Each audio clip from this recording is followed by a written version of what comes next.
Welcome to the iris folding tutorial. This time we're going to be doing a Seascape tutorial. So this one you can have as a bookmark. High controversy over whether the bookmark tassel goes at the bottom or the top. The basic equipment you'll need is the pattern, a blank aperture, so a hole in the card, some scissors, tape and tack, some paper, origami paper's great, sparkly card, and optional is a hole punch, corner trimmer and tassel to go with it as well. For the pattern, that's available at busybusylearning.com, and for the blank aperture, use a piece of card to cut the rectangle size of the pattern, but you can choose any sort of surround shape that you would like. You can use a cutting machine or just a craft knife.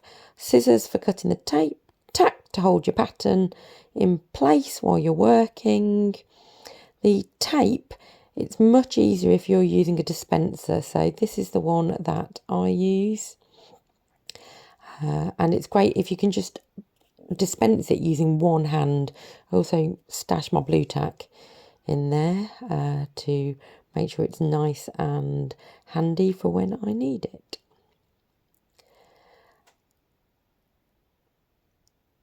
So one that's quite weighty is quite useful. So the paper is generally origami paper. You want something that's lightweight, between 60 and 80 GSM, and the sparkly card is for your sun, or if you want maybe a moon, and to do your backing as well. So here I am just numbering up the pattern that I've got so I know which order that I'm going in. The pattern that you will be able to download will already be available on the website. I did make a little error on this, and the 9 and 10 were the wrong way round. So you'll notice on here I've just added in where I've switched that round to make sure that my pattern flows how it should do. I'll show you on another video in future how you can actually design your own of these landscapes. They're really nice and easy to do, and you only need a pencil and a ruler and just working in quite a methodical way. But as I just demonstrated, you can still make a mistake when you're doing your numbering, and I realised when I was partway through doing my papers that is what I'd done. But as I say, on your pattern, it will be the correct way round. I'm just adding on roughly what I want my colours to be for this. So I'm deciding that the bottom of my area is going to be my sand, then I'm going to run into some sea, and then my rays coming down, I'm going to do a blue kind of sky, but you can really go for whatever colours that you want for this. It just gives you an idea when you're working through roughly where you want to start and finish things.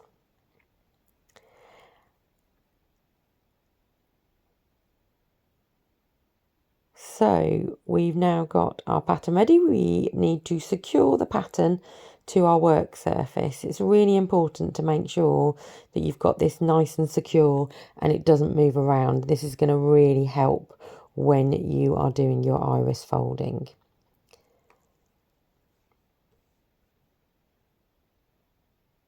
You're then going to need to secure your frame over the top.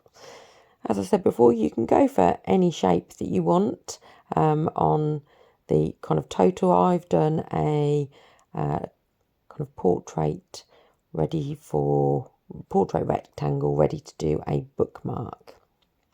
The great thing about this pattern is it can use up lots of your scraps. So I have a little box that's just called papers, where I've got all of my little scrap bits of paper from other iris folding projects, and this is going to be ideal for this project.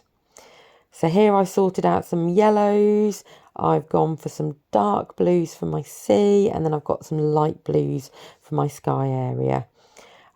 Lots of my papers are already folded from being in my scraps. If yours aren't already folded, you just need to fold down about a third of your paper so that you get a nice finish on your edge, and that edge is what you match up with the line on your pattern. So you just keep working your way through on each of the numbers in turn, making sure that you're starting at 1 and working your way up. And like I say, this one with my leftover bits, it makes it really nice and quick to bring together because lots of my pieces have already been folded. But as I say, if you don't have folded pieces already and you're starting from scratch, or you've never done iris folding before, you want to cut a little strip that's about 1.5 kind of centimetres, just under an inch, and then you just fold down about a third. The only time you do something a little bit different, maybe if you're using something like mulberry paper, I would actually fold that in half, just so that you don't see through that really delicate mulberry paper. So some of my pieces are a little bit long, so I'm just trimming those off with scissors to make sure that I'm not going to overlap on the outside of my bookmarks around. So I've finished my sand and I'm now going to move on to my water. So I've decided to do this a dark blue, and also added in some purples as well, and I've also found some different sparkly papers as well, just to try and get a bit of a shimmer effect for the water. So as you'll see, it is so much easier to have that tape dispenser that's weighted. That means I can keep hold of my papers on my pattern and just use one hand to be able to dispense my tape. With this, it really doesn't matter what order you're doing the papers. All I really did was make sure that I didn't have two of the same kind of pattern colour of paper running one after each other. I made sure that there was at least one bit as a little buffer between. But you'll see there's all sorts going in here. So there's some with some, that's a little bit with a crane kind of bird on there. I've decided to go for some of this. So you'll see here, this is how I cut my strip if I need one. And I'm just going to fold over about a third. And then making sure that it's that folded edge that runs along my line on my pattern.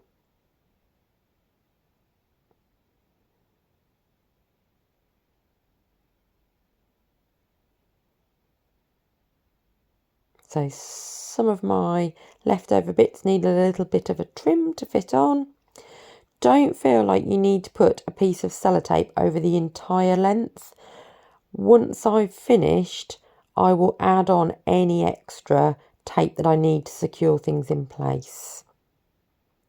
For now, I can just put a little bit on to secure. It's also quite useful if you haven't secured it fully. You're able to actually pull back gently the papers and you can check which number you were doing before.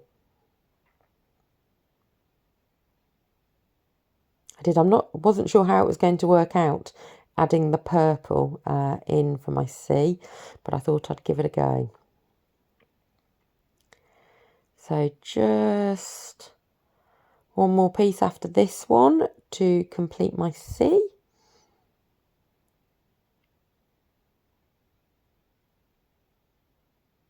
Now, with the sand and the C, this all needed to be in a very specific order. And as I say, follow the pattern. But if you are numbering a pattern yourself, when it comes to those rays, it does not matter whether you start at the top or at the side. Just make sure that you're consistent and you keep on going from one place to the other. So I just add a little extra tape to secure down the sides there, and I'm now ready to start on my lighter blues for my sky. Now some of these strips actually are a little bit longer, so I may need to prepare a little bit more paper. So I'm just testing out some of the lengths to see what I'm putting where, because like I say, I'm trying to make sure that I don't have two of the same pieces of paper next to each other. Lots of origami paper comes double-sided, so this one I've actually used the lighter blue side of this and the leaf. It needs a little trim on the side just to make sure that it doesn't overlap over the edge of my bookmark. Now, with how we're doing this ray of a sky, you want to make sure that you're not adding too much tape at that top right point. And the reason being is because as we build this up, we're going always to that same point. And if we keep adding sellotape to that same point, it's going to become really thick. So what I'm going to do is I'm going to concentrate putting my tape on the lower end of the rays. And then as I have finished the design, I'm then going to secure that top right corner with one piece of tape. So hopefully this should mean it's not too bulky.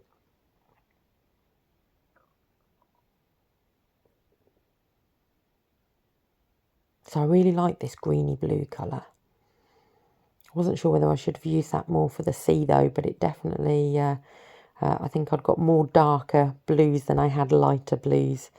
And as I say, I was trying to use up some of my leftover scraps of paper.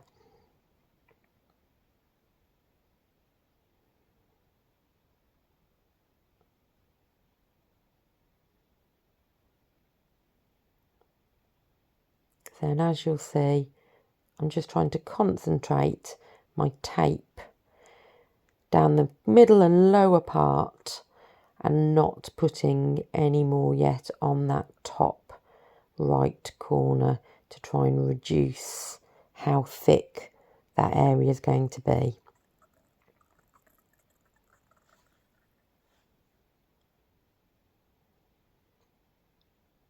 So as I say, you can choose whatever colours that you would like. You could have a nighttime seascape where you have got much darker blues for the sky, maybe some bits of black in there as well. Maybe you could have some greys where your sand is, so you could actually give the illusion of some rocks.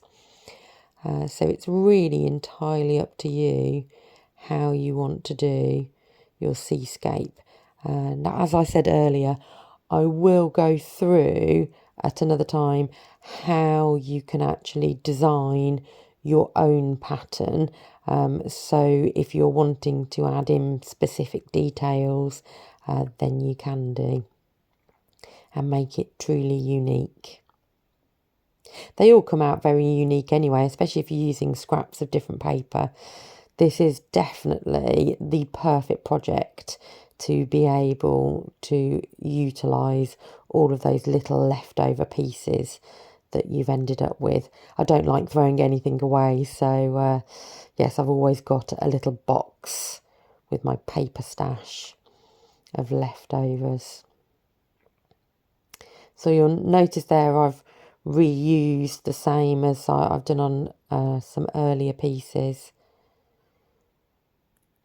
but just making sure that I'm using different pieces next to each other so you've got a little bit of contrast. I'm just trying to find a piece that fits, because because as I say, I'm using up my scraps, so if I can find a piece that fits and means I don't have to do any further cutting, then that's great. Oh, he just fits.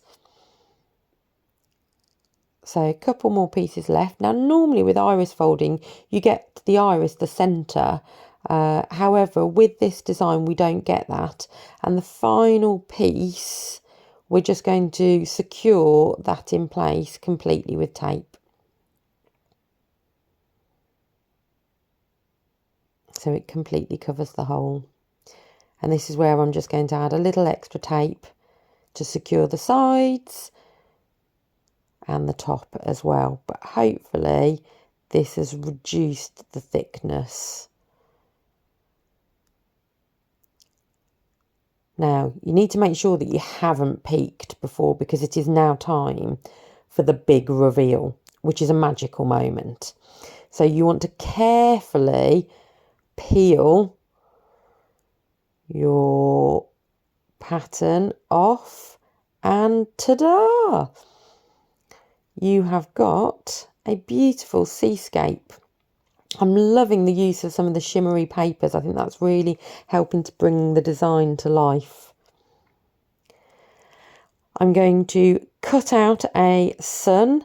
I've always had a bit of a knack for being able to cut out circles not too badly, but feel free to trace round kind of the end of a glue stick or something like that to be able to get your shape for your sun, or like I say, you could do a nighttime moon.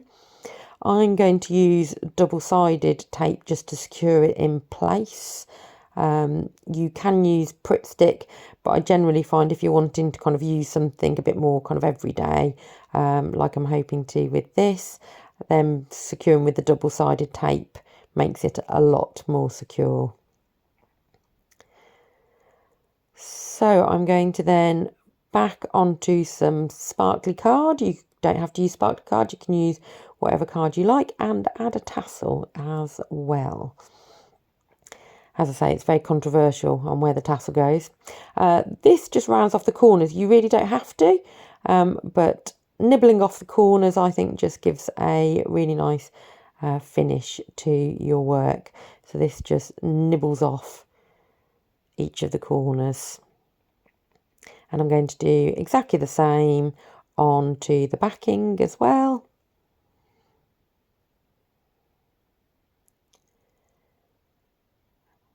And that then is going to hide all of the workings that we have done for our iris folding. Now, because we've got, especially that top right corner is a bit thick, we're going to use, I'm going to trim him off a little bit. We're going to use some foam pads, and this is going to naturally raise the bookmark anyway, but it will just help give a more even finish with the fact that we have got areas at the top of that ray that are a lot thicker. So if we were to just use double-sided, it wouldn't kind of give the same kind of consistent finish.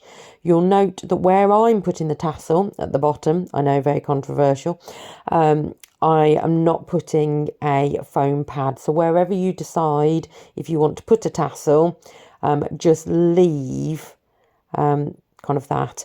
I've purposely just peeled off one little backing there, as opposed to making you watch me struggle to peel all of the backing off of each of the foam pads. But you just take the backings off and then secure in place.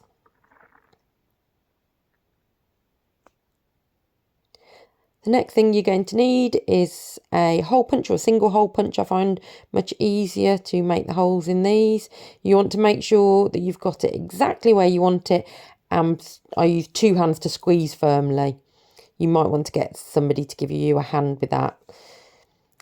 Then we're just going to do a lark's head where you poke through the little loop, and then we're going to pull through the tassels through that loop. And here we have our iris folded bookmark. I added, using some of my leftover papers, a little boat for my scene, and I think it looks really cute and just adds a really nice pop of colour with the red as well. I really hope you've enjoyed this iris folding tutorial. Do check out my channel for other creative tutorials, and like and subscribe if you would like to see more. Thanks ever so much for watching.